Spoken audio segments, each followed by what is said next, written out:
Hey, church family. My name is David L. Corey, and I am the Director of Missions and Learning here at Veritas Short North. And I want to take a moment to talk to you today about the rhythm of learning we have here at Veritas. Learning can take place in a lot of different ways. It could take place in our Sunday morning gatherings, when we gather together for fellowship and the hearing of God's Word. Learning can take place in our community groups, where we live life with one another and take time each week to discuss God's Word and to discuss things in life. It can take place in our classes, where we have gospel-centered topics that are biblical, personal, or cultural in nature. And learning can even take place in the book studies that we offer from time to time. Today, I want to share with you about our upcoming summer book studies. I'm excited about these two books. These are two books that are discipleship-oriented. The first one we're going to offer is called The Imperfect Disciple by Jared Wilson. And this book is for anyone and everyone.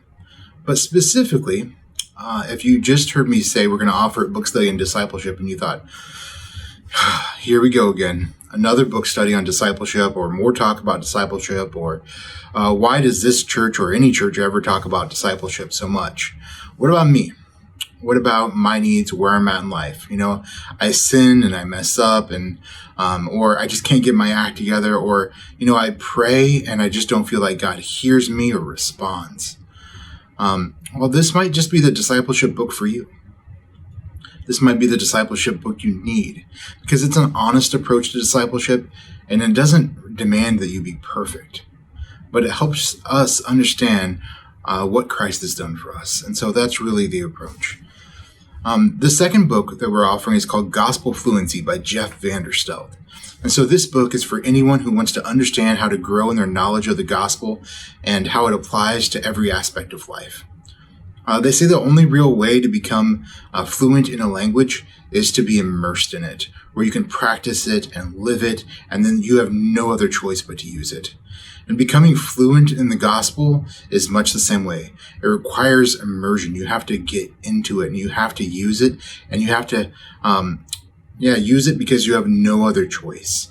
And so the gospel, it's not just good news for an unbelieving person.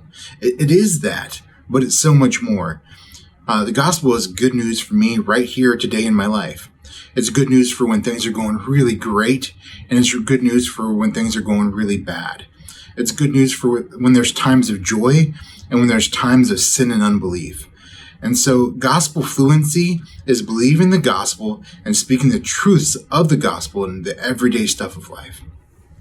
So like I said, I'm really excited about these two book offerings, and I hope you would consider signing up for one of them. Thank you so much.